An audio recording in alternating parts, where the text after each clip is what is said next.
Right now, somewhere in your life, there is a goal you have quietly given up on.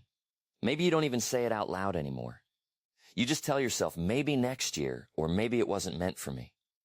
And here's the strange part. You probably still believe in the law of attraction. You've heard it works. You've watched the videos, read the quotes, maybe even tried the vision boards. And yet somehow, the life you keep imagining still hasn't shown up. So let's ask the real question. What if the law of attraction was never about wishing at all?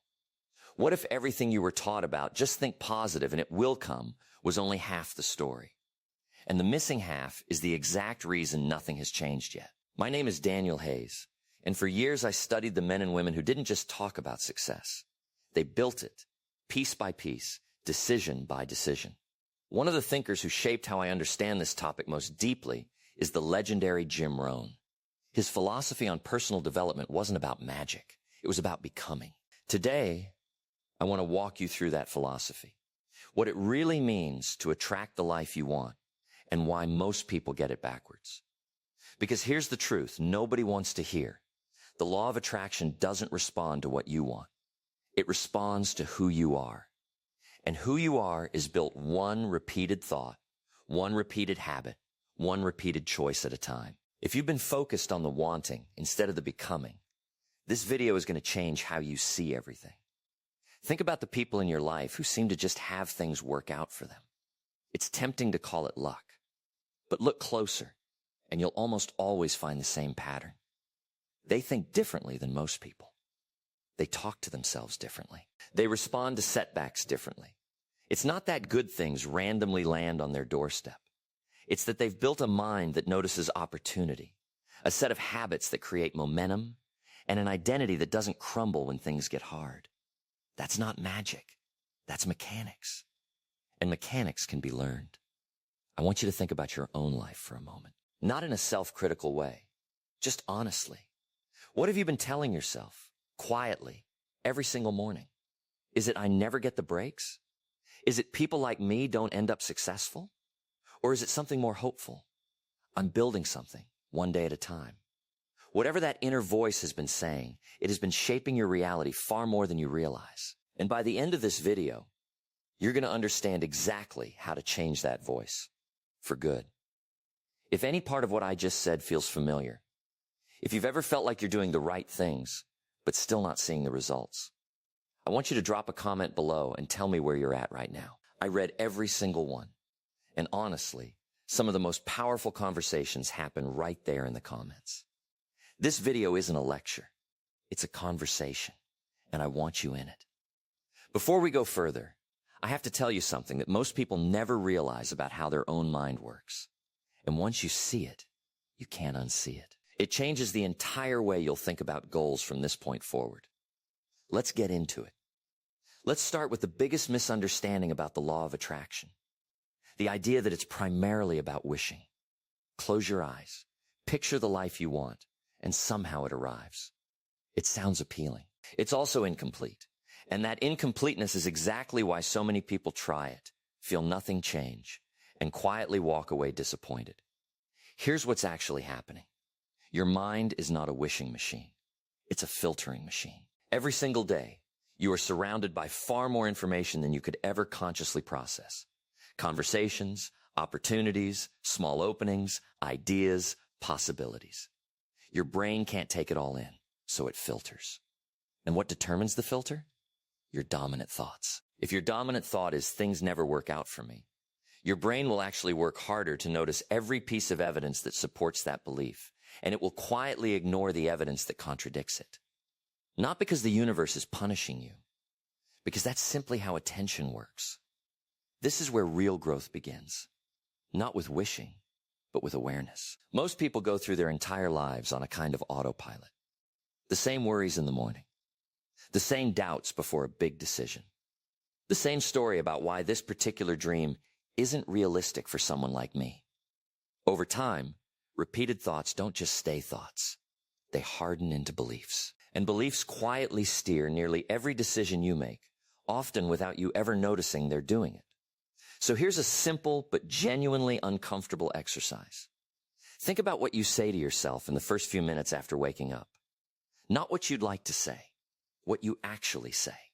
Is it, here we go again? Is it a quiet dread about the day ahead? Or is it something closer to curiosity?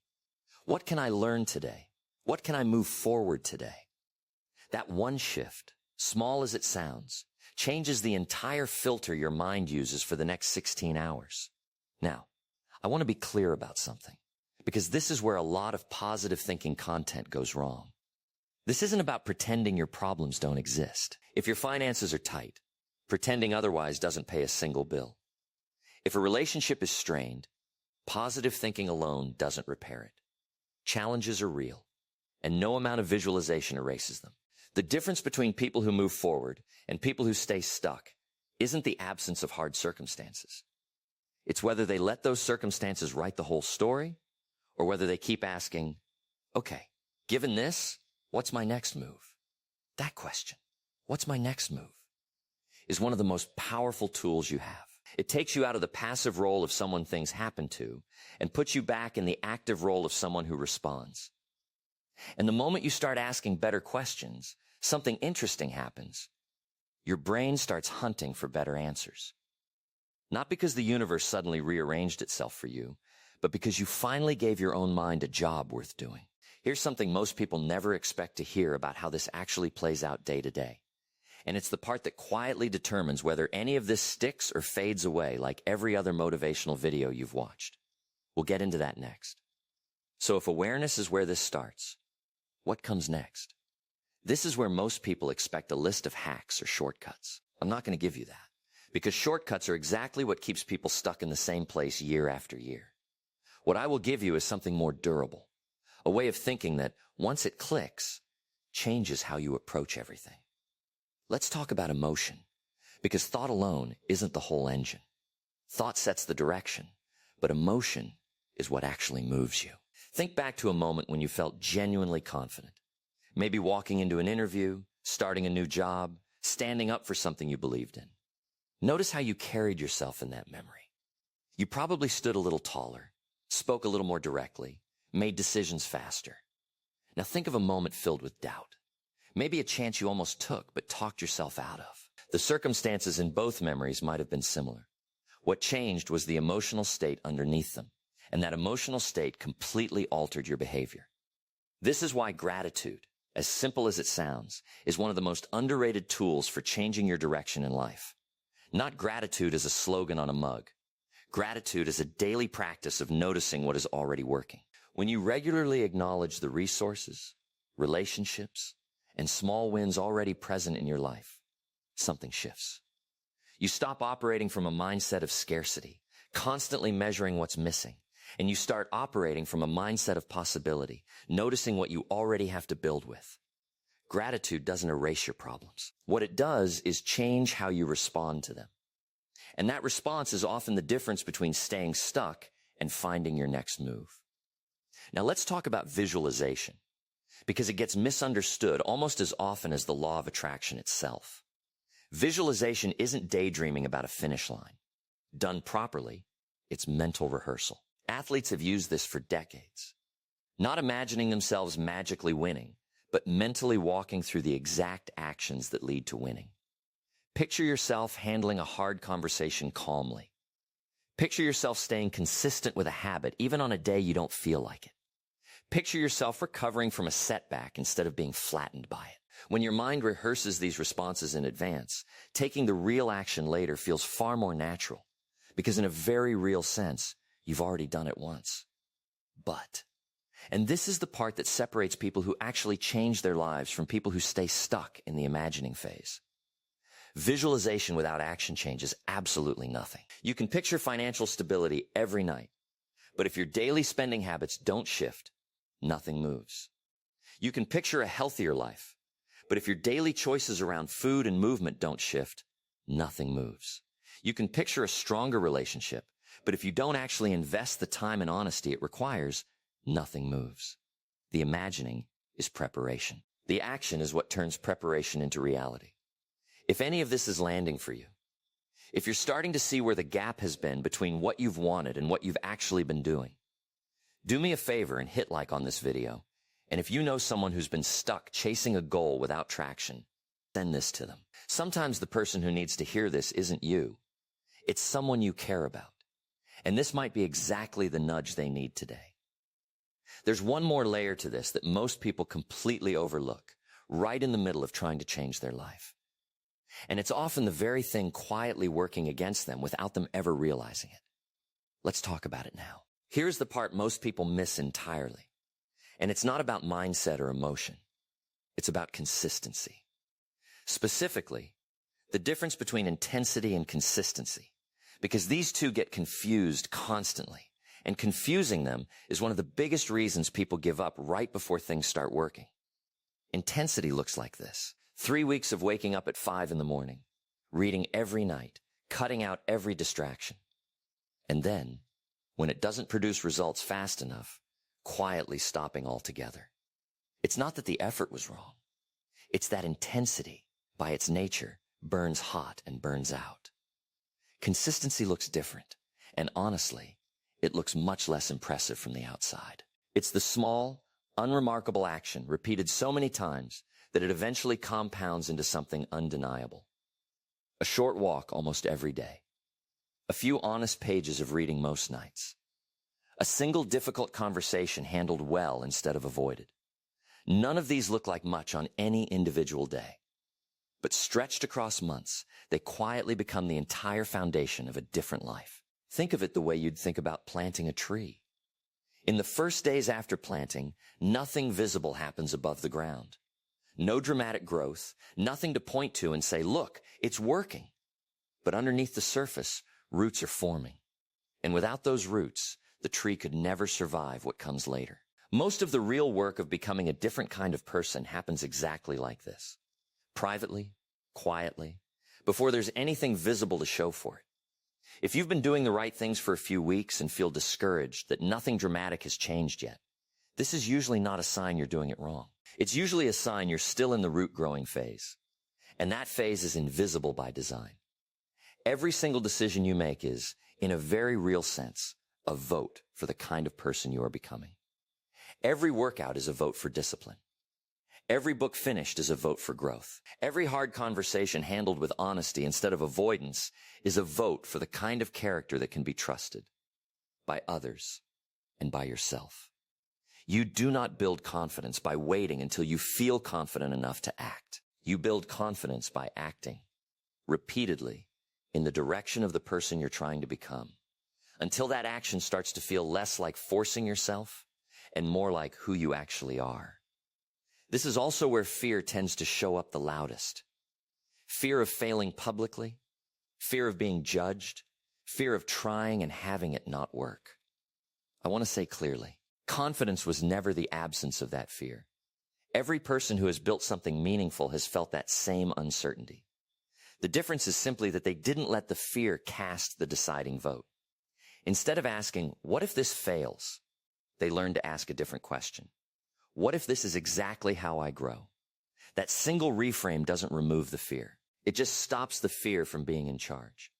There's one more piece of this puzzle that ties everything together. Something about the environment around you that either quietly supports every one of these changes or quietly undermines all of them without you noticing. That's exactly where we're headed next. Let's talk about something people underestimate constantly. The environment you build your life inside of. It's easy to believe that willpower alone determines outcomes. In reality, willpower is a limited resource, and the environment around you either makes the right choice easy or makes it exhausting. The people you spend the most time with shape your thinking more than almost anything else, often without either side realizing it's happening. If the people around you constantly talk about why things don't work out, why ambition is naive, why it's safer to stay where you are, that language seeps in over time, whether you agree with it consciously or not.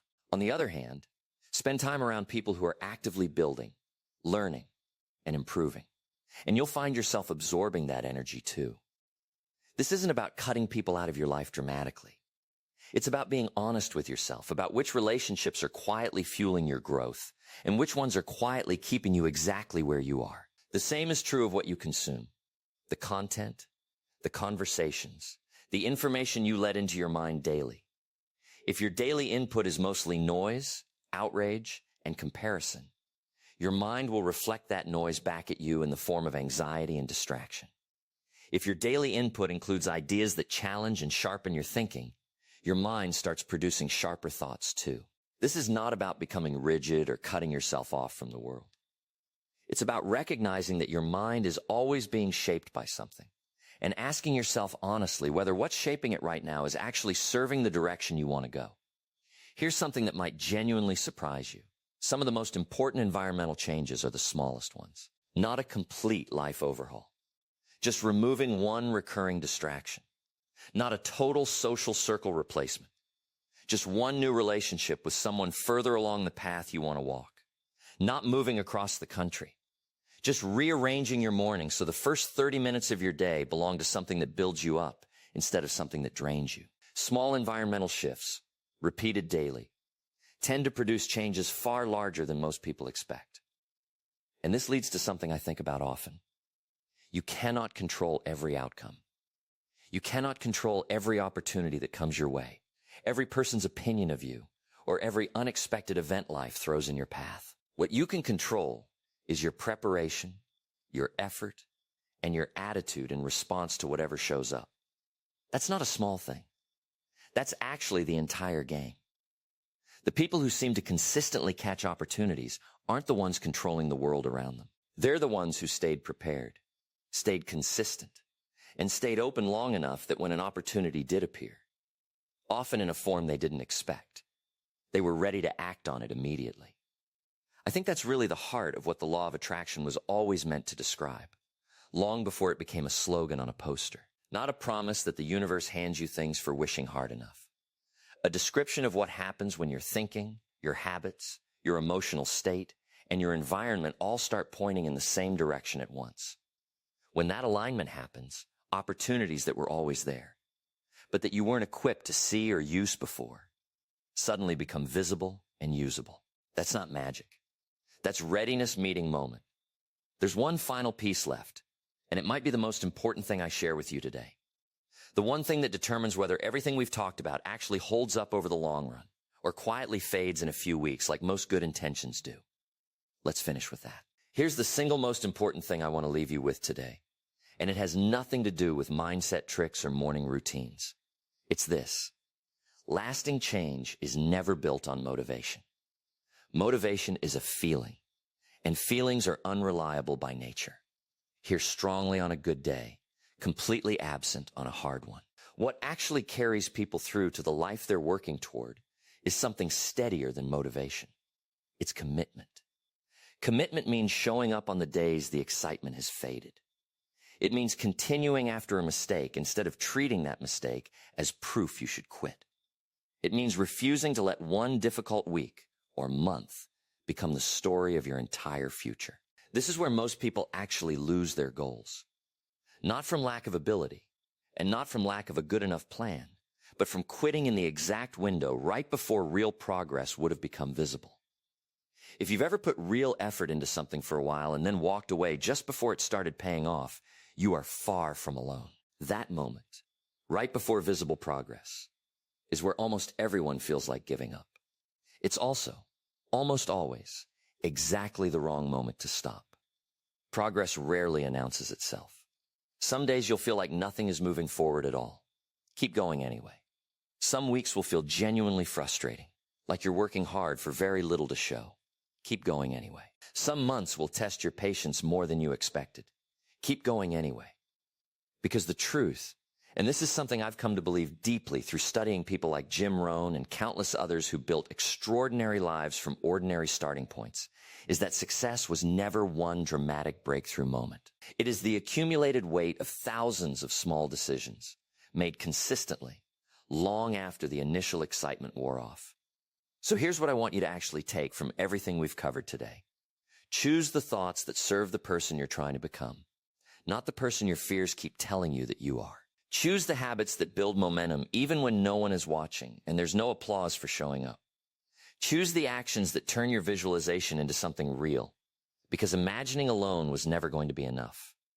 And now you know exactly why. And choose patience during the seasons that feel slow, because those seasons are usually the ones doing the most important, least visible work. When your thinking, your habits, your emotional state, and your daily actions finally start working together instead of pulling in different directions, something shifts. Your goals stop feeling like distant fantasies and start feeling like the natural next step of the person you've been quietly becoming. Not because life suddenly got easier, because you got stronger, clearer, and more prepared to meet it. My name is Daniel Hayes, and if this way of thinking about growth resonated with you the way it's resonated with me over the years, I'd genuinely love for you to be part of this channel going forward. Subscribe and turn on notifications so you don't miss what's coming next. Because we're going to keep exploring the ideas and the people who've shaped how ordinary lives become extraordinary ones. Your future isn't waiting for the perfect moment to begin. It's waiting for today's decision. Make it count.